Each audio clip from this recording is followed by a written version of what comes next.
what I would say was when Bill and I were first married, I would have checked the box. I'm a good steward because I have gone through the Larry Burkett Crown Financial Program. We both agree, Bill and I, that the biblical foundations are you give 10% or more, save 10% or more, avoid debt when you can, and live frugally. And I was like, okay, I've got that. Check, good steward.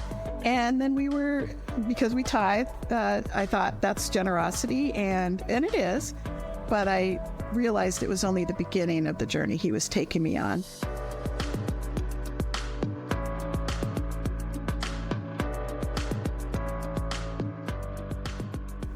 Welcome to the Generosity Now podcast, where we bring you inspiring stories of generosity and whole life stewardship. Our goal is to showcase individuals and organizations making a positive impact on our communities and across the globe. I'm your host, Eric Most, president of the National Christian Foundation, Rocky Mountain Region, and I'm joined by my incredible co-host, Laurie Bossert. Laurie, how are you doing today? I'm great, Eric. Thanks. In today's episode, we have the privilege of introducing you to Dana Wichterman. Dana is a senior advisor with the Impact Foundation. Dana's calling is to build community around ideas. And the idea she is most excited about is impact investing that achieves multiple bottom lines: financial, economic, social, environmental, and spiritual.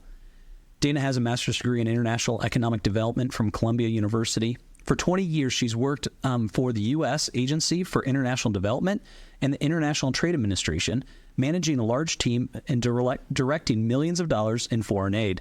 In addition to co-founding the Washington, D.C. chapter of the Faith-Driven Entrepreneur and Investor, Dana facilitates small groups for generous giving, faith-driven investor, and women doing well, and serves on Talented, Noble Story Company, and 5 Talents boards. Dana lives in the greater Washington, D.C. area with her husband, Bill, and they have 3 grown children. Dana, thank you so much for being with us. Welcome to the show. Oh, thank you for having me. Dana, I would just like to have you start out and tell us a little bit about yourself. Give our listeners an introduction to you and your story. Yeah, sure. I grew up in Colorado, so some of your listeners may be interested in that. And I have a deep love for the state of Colorado and for the West.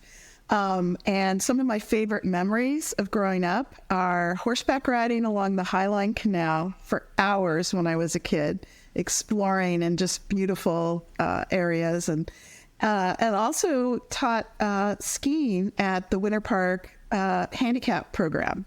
And I taught blind people how to ski. So that was a really, really great experience. And learning to be generous with my time. And because I actually remember the first time I was terrified of what who God was having me teach to ski. I was like, Lord, please, no, not that one. He's the hardest one. And who did I get? That one, Richard, which then he was actually so handicapped that we had 2 of us helping him. But it became a beautiful relationship. I've known him for years, and really, really a great experience. How wonderful. I love horseback riding here in Colorado. I don't get to do it very often, but it just feels so natural, and to be able to get farther out in the wilderness is just beautiful. Yeah, how did you and Bill meet? We met at church, and I had just come back from 1 year of grad school in India, and he had just come back from being a missionary to Turkish guest workers in Germany. So he was learning Turkish and having his missionary experience with OM. So we both were in countries where women were not supposed to look at men in the eyes. So we came back, met at church, and we're both trying to have conversations without looking at each other in the eyes and realizing, wait, this is a different culture. We can look at each other. And just met when I had first come to D.C. and got married 2 years later and have stayed in D.C. all along. That's awesome. Dana, we first met at a generous giving event a few years back, and our paths have crossed multiple times since.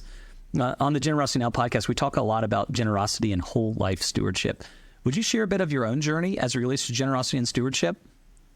Sure. So I think that generosity is one of the gateways that God has used to help me become more like Christ. And I know he can use all kinds of gateways, but I do believe that was the one when I look back over my life, that he has used the most. And what I would say was when Bill and I were first married, I would have checked the box. I'm a good steward because I have gone through the Larry Burkett Crown Financial Program. We both agree, Bill and I, that the biblical foundations are you give 10% or more, save 10% or more, avoid debt when you can, and live frugally. And I was like, okay, I've got that. Check, good steward. And then because we tithe, I thought that's generosity, and it is. But I realized it was only the beginning of the journey he was taking me on. And what I also realized is that you all talk about whole life stewardship, that there were all kinds of other areas besides money that you need to steward and manage and be generous. And Bill and I have always been really generous with our time. So that's one area where we don't struggle. My husband, is extremely generous.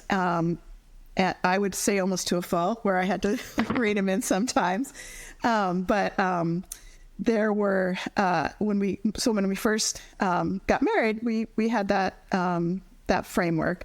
Then he had heard the story of Wichterman, a guy who had done a graduated tithe and increased his giving by 1% every year until he got to 99% or something. And my husband had this great, joyful grin on his face, and he said, wouldn't this be the most wonderful thing to lean into? And in my heart, I'm calculating how long I should live before I need to die if we do this, because that's going to be living in abject poverty. And, so my scarcity mentality just kicked in right away. So that was really my heart, was like, what? And as the Holy Spirit does, he introduces you to things and you kind of works on you. And I said, okay, well, I'm not sure about the 99% thing, but let's talk once a year and see if we can increase by 1%. But I reserve the right to both go back to the 10% if I feel like we need to, and change it around. So, and Bill's always been really gracious about that. So what happened was we started learning that there is a different way to be generous, where you don't have to even, at first we thought in terms of percentages, but then it was more in terms of lifestyle choices and things we could do with that extra tithe. And so I'll tell you another inflection point in terms of where God taught me to be generous. My dad had run a foundation, the Buell Foundation in Colorado. And so growing up, I thought, that is the most fun job anyone could ever have. It's like a fairy godmother. You get to go around and make people's dreams come true and have impact. And you have an endowment that keeps growing resources, so that you have the goose that lays the golden egg. You can keep being generous. So when I was researching all that and learning how to do that in my job at AID, because I was looking at the Ford Foundation and how they use their endowment also not only doing well, but doing good. I came home to Bill and I said, how about we set up one? It'll be a play, like a kids play foundation. We'll put aside the 1% of our tithe in a checking account. We'll call it God's Fund, and I'll try to grow it. It'll take years because we had a very tight budget, but we'll try to grow that to $10,000. Once we've hit $10,000, we will then, whatever interest or income comes in, we as a family will determine where that money goes. And so we decided to do that, and we made jokes about how if we touch that checking account that calls God's Fund and we touch it for anything other than giving, may God strike us with lightning, those kind of jokes that we Bill and I have a sense of humor that way. And so it grew over the years two ways. One, because we lived the Crown financial principles and worked hard, we were able to grow our income, but we were also had a inheritance from my father that really brought us into thinking, wealth can be dangerous. We need to seek counsel. People right away told us we need to go to generous giving and some other of the generosity community. And so that's really what seeded our foundation to become less of a fake foundation, which is what my kids called it, to a real foundation. And this is where NCF comes in. National Christian Foundation was the first institution we heard of to say, that is where you need to move your foundation. So we never had to set up a real foundation. We set it right up under NCF and have learned wonderful community, all the tools, all the techniques that you need to know to be a more effective giver and a more joyful giver. Dana, that story is just amazing. And I know I relate to some of it because we do, I think, also in our journey, and I think you touched upon this, is as we grow as individuals and even just get older in time, we do experience different pieces of that generosity story. And that joy that we have from giving actually grows our desire and it grows our closeness with God. You talked a lot about the generosity side. Did you see your faith growing in that same space a lot? Yes, because I feel that I had to wrestle with God each time I was challenged by new ways to be generous, because he would reveal new parts of my heart that I was acting out of duty and obedience, which is your first step. But the real step is to get to where it's natural. It's a part of your DNA, and you actually enjoy obeying the Lord. And I would have to say that there's been times it's taken 2 years to 7 years in some of these areas where I look back and see the Lord really working on me. And I can say that at first, there was a lot of grumbling in my heart and a lot of, okay, we'll do this, and then moving to where, wow, why did I ever think that was hard? And now his burden is easy and light, and it is joyful, and it makes sense, whereas before it didn't quite make sense. I'm right there with you, sister. I identify with all of that. Yeah, you mentioned earlier that there have been multiple significant inflection points in your journey that created this significant growth.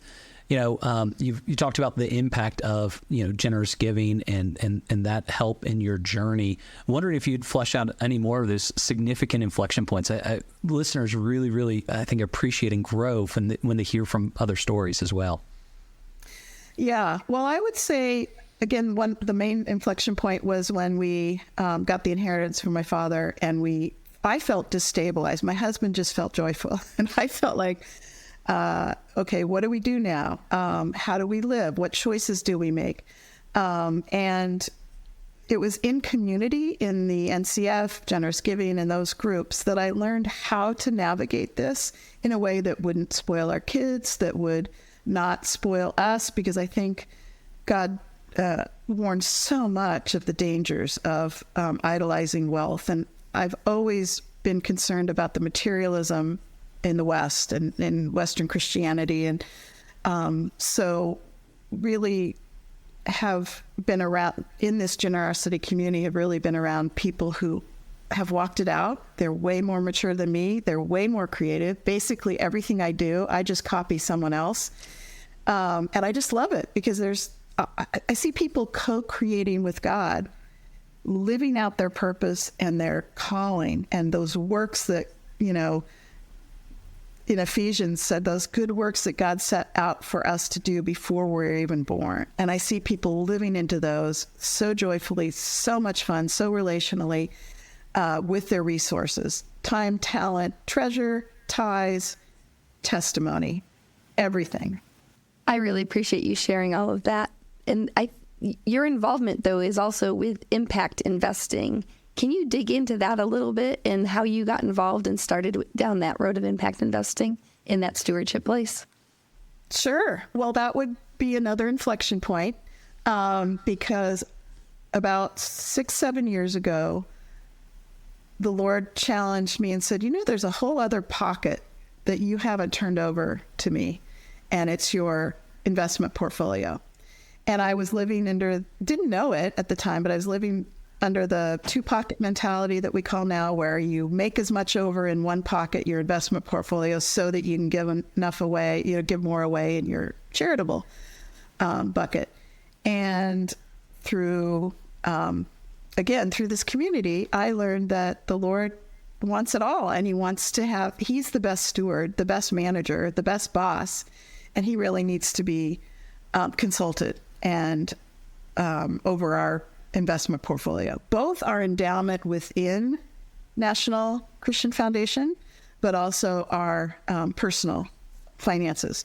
For the first year that I was, again, my husband was all ready to, let's get a financial kingdom advisor and let's go for it. And I'm like, I think I can figure this out on my own. And no, and I kind of did the Jonah thing. Like, yeah, I'm going to run away from this. Then we got the financial advisor. I said, okay, I'll just listen. But and I was like, that cognitively makes sense.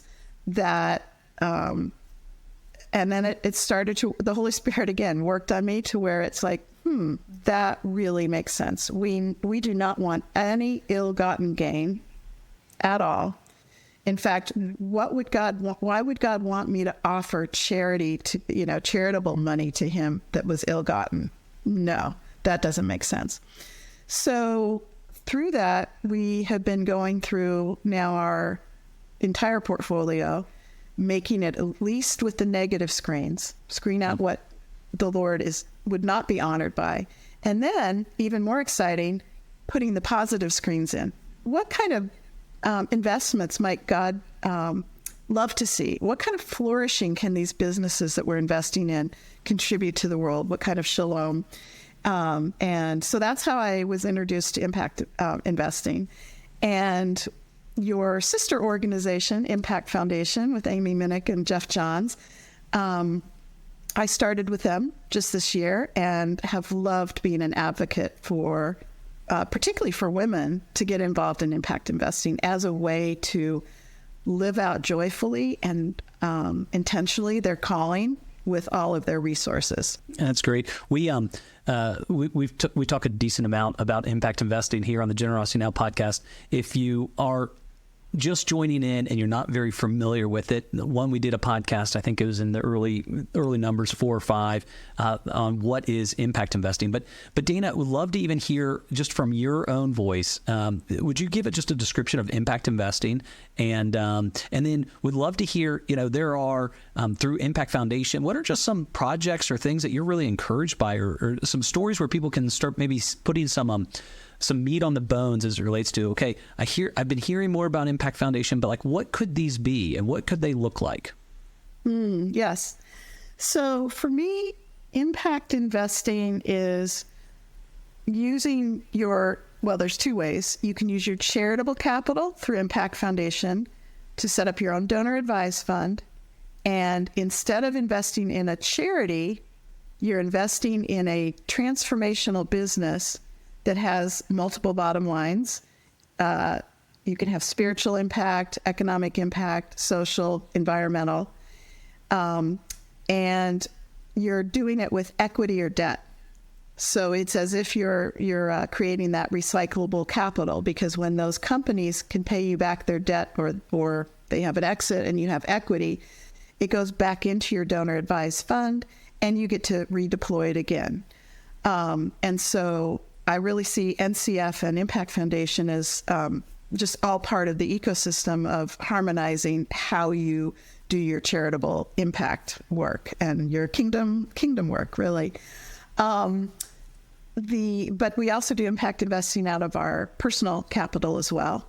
It'll have a little bit different risk reward profile, but really trying to turn over even that mentality to the Lord of what are wise stewardship principles all along the way of market rate return, concessional return, to straight donations and charity. And it's all now thinking about harmonizing that. I was going to say some examples of impact investing that have been really joyful. One is through a fund in Africa called Talenton, and they are trying to do something that I think my work at USAID was never able to really achieve, which is poverty alleviation through market-based approaches. And so what they are trying to prove is that, and show, is that if you invest capital in the right companies in Africa, they can grow, they can change, they can contribute to flourishing in their country in a sustainable way, so that over time they'll draw others into that ecosystem, and you can actually transform cities and nations through this approach, through poverty alleviation. So that's one example. There's, in fact, come to our website. We've got all kinds of examples on our website of people really aligning their values with their charitable capital. That's great. Yeah, we definitely big fans of Talenton. John Halverson recorded right here down in the basement of Laurie's a little while ago, and we'll be getting his published in the new year as well. And so, good big fans there.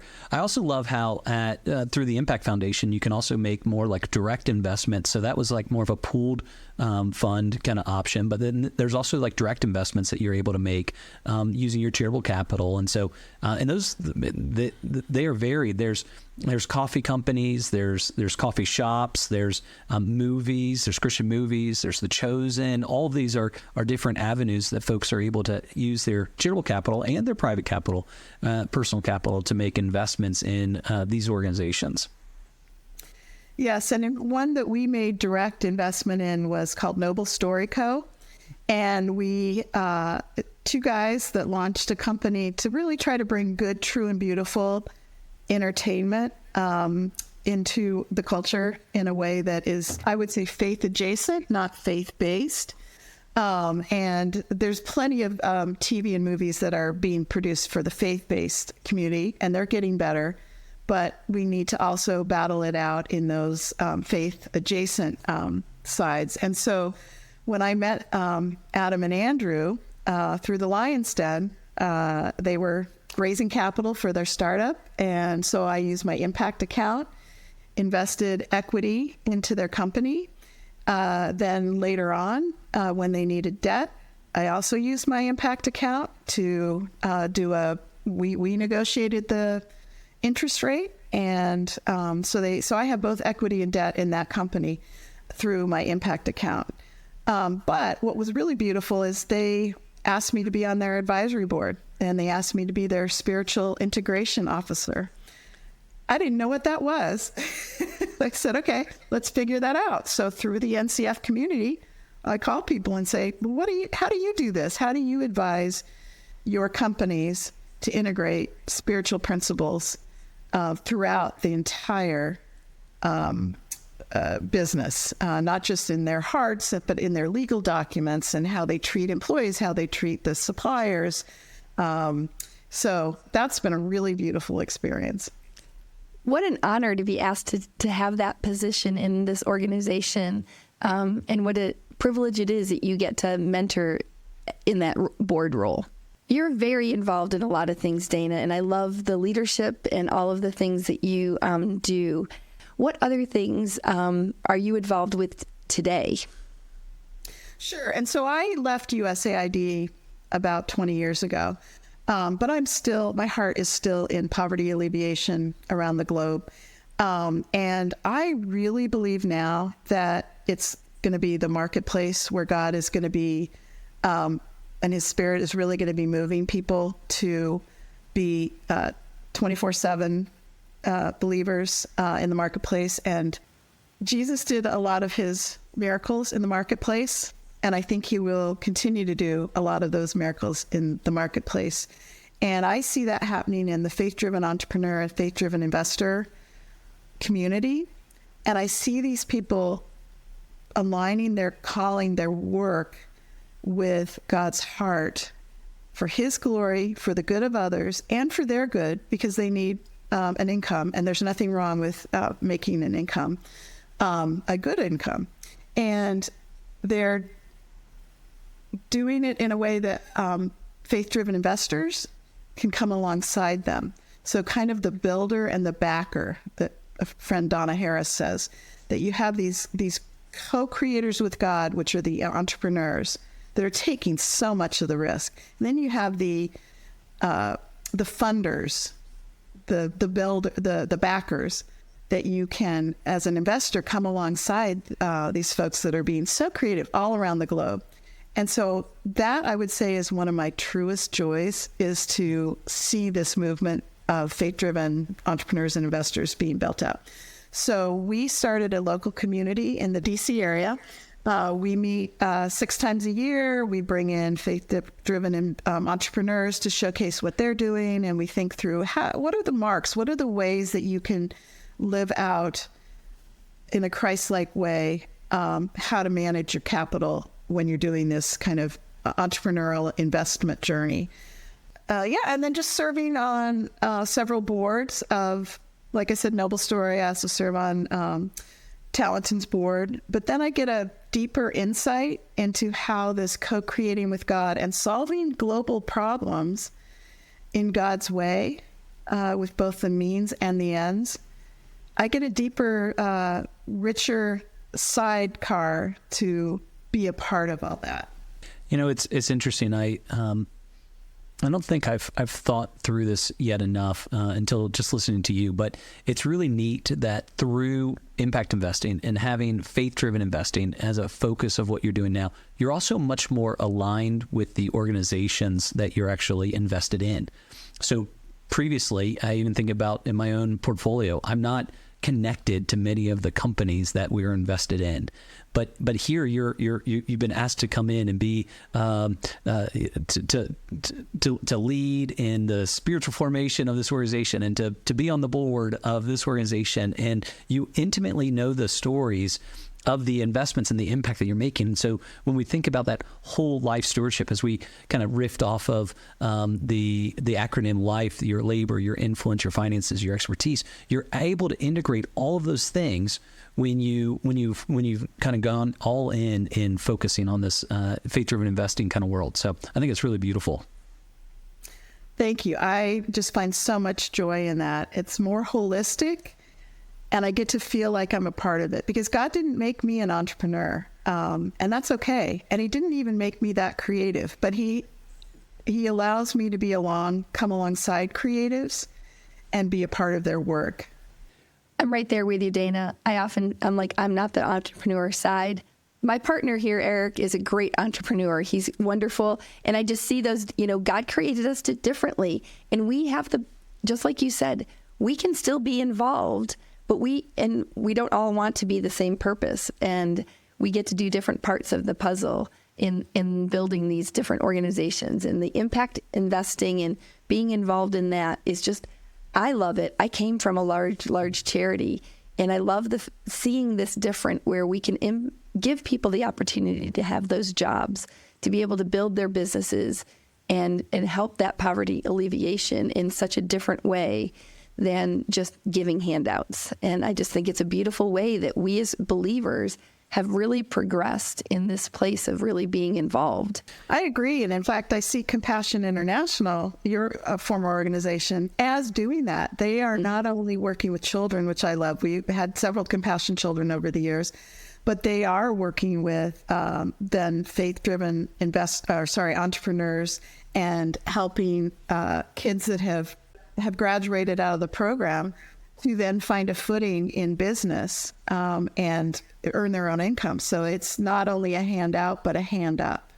Dana, I actually just came back from one of the countries that Compassion worked in, had a privilege of attending a wedding there, and got to meet 4 individuals that had gone through the Compassion program as children, and also their leadership development program. And all 4 of these individuals are strong business owners. One works in government. And to see them and experience what they're doing today from all of this, they are helping their country in great ways. And it's fun to be able to also rejoice and to see the way that God is using them. Dana, earlier you mentioned that you've learned a lot from others. And you actually are helping our listeners and helping us here as we learn. But I wonder if you'd share some helpful resources that you've had along your journey, organizations, books, podcasts, different things like that. What are there any that jump out that you'd say, hey, dig in with this? Oh, yes, certainly. I get the weekly digest from National Christian Foundation, and I love it. Bill and I read it and then say, oh, what about that? So we get all kinds of ideas from that. So it's curated both stories, and you have a great library and of resources. So I've utilized that quite often. The Faith-Driven Entrepreneur and Investor website has so many so much content, you couldn't even get through it all. The podcasts are phenomenal.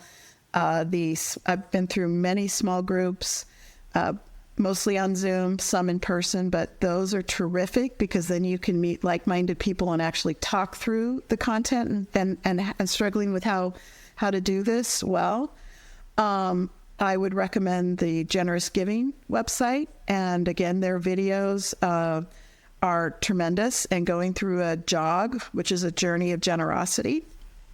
So those can be done in person or online, and I would say that was also an inflection point of going through a jog, which really helped Bill and I, again, because I think you have to talk about this a lot to make sure you're on the same page. And we haven't always been on the same page.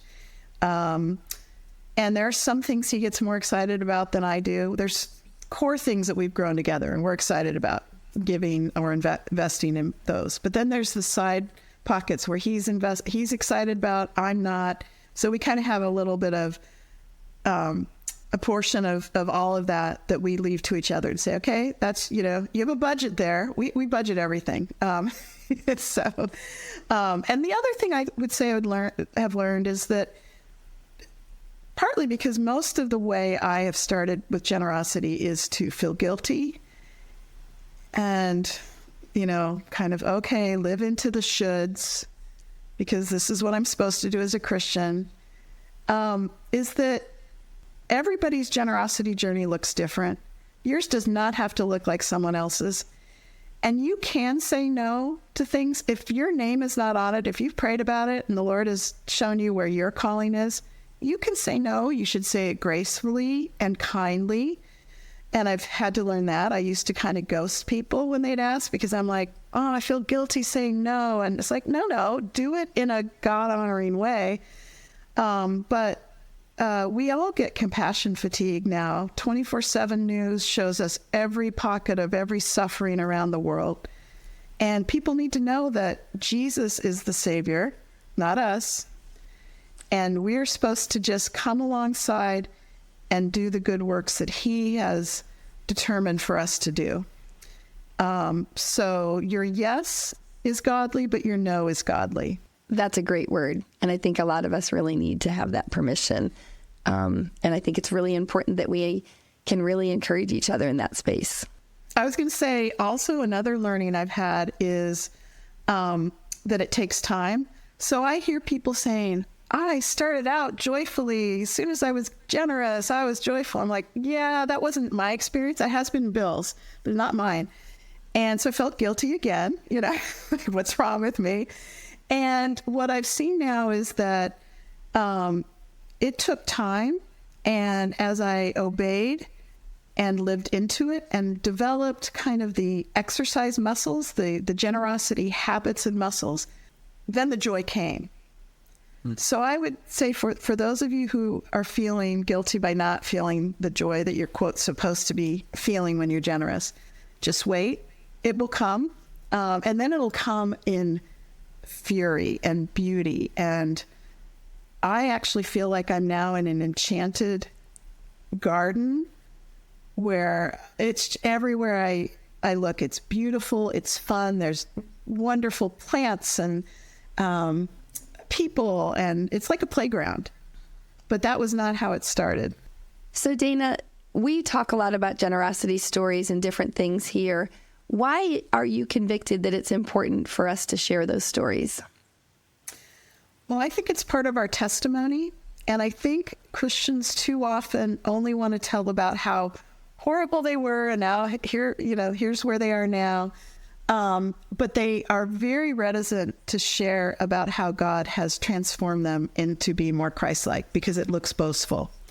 And what I would say is, if you're giving God the glory and the honor in your heart and in your words, you need to tell those stories because it is the way that people learn how to do it better. And it draws people in. It's an invitation. And I have to say, probably everyone that's invited on this podcast feels like, this looks a little showy. I shouldn't do this. And that's okay. That's right. We should be checking our heart. But if God owns it all and it's not really ours anyway, then why shouldn't we be telling these stories of how he's transforming us in, more like Christ? And so this is where Bill and I have gotten most of our inspiration, is from people on your podcast, people in the NCF community. And we couldn't have done it without all of them telling their stories. So I think it's part of our witness. It's so good. Yeah, the stewardship of story is vitally important. And I am grateful for folks like you who share their story. I've grown significantly through the stewardship of story.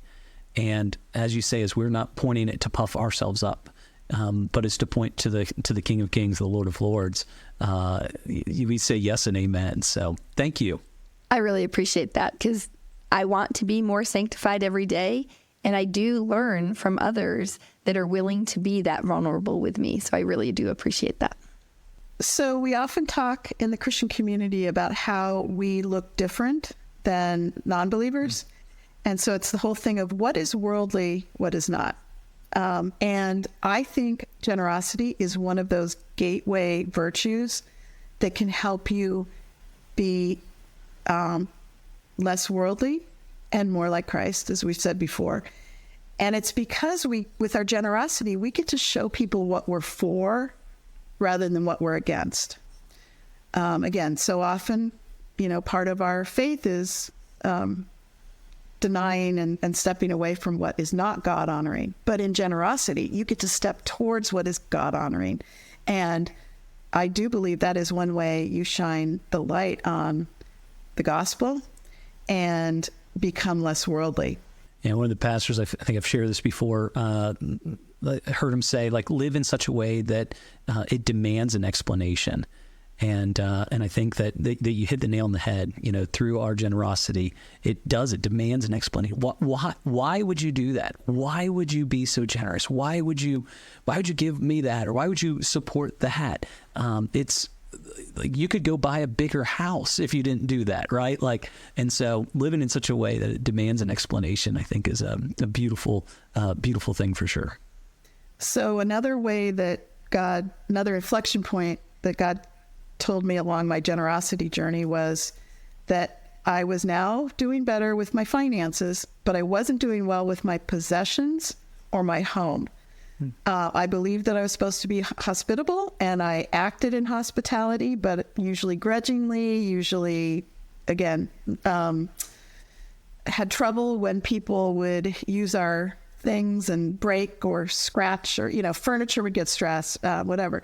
And there was one time when we were having a huge event and huge scratch. It was just like a terrible scratch in our wood floor. And the only thing I could think of was, and the Lord, this is totally from the Lord, because this is not how I think. He said, I want you to see that as a love scar. Mm-hmm. And I want you to reframe any damage that happens to your possessions because of generosity as love happens here. And it was just a really beautiful way for the Lord to say, stewardship doesn't always mean managing your resources so that they don't get damaged, which, of course makes sense. But what about managing your resources so that people get loved? And when people get loved, the world is messy. There's going to be brokenness, scratches, scars that you're going to come away with, but you can reframe those as beautiful scars, kind of like the scars on Christ's hands and feet. Mm. And again, that was Holy Spirit. Totally. I don't think that way. I love that. And I probably have a little bit different approach, Dana. From some stories in my life, one of the things that makes me feel most loved is actually when people come into my home and just do things in our home. So I love inviting people in. There's a reason, in my story of why that is the case, but it is one of the ways that I feel most loved, is being able to open our home to others. You're gonna laugh, I think, at when we do our closing doxology here that I kind of thought up late last night as we're praying over how we're going to close this out, and so we'll get there in just one second, but it so coincides. But Dana, we thank you so much for your time and your expertise, your wisdom, and that you shared with us and the Generosity Now listeners. So on the Generosity Now podcast, we do seek to inspire, equip, and connect our listeners for generous kingdom impact and whole life stewardship. For more information on us, please check us out at ncfgiving.com/Rocky Mountains and generositynow.org. Please go ahead and subscribe to our podcast. Leave us a 5-star review and share with your network. And today's doxology, I think lands so well, is Matthew 13:44. In the parable of the hidden treasure, the kingdom of heaven is like a treasure hidden in a field, which a man found and covered up. Then in his joy, he goes and sells all that he has to buy that field. Thank you and amen. Amen. Dana, thanks so much for being with us today. We really appreciate it. Quite an honor. Thank you.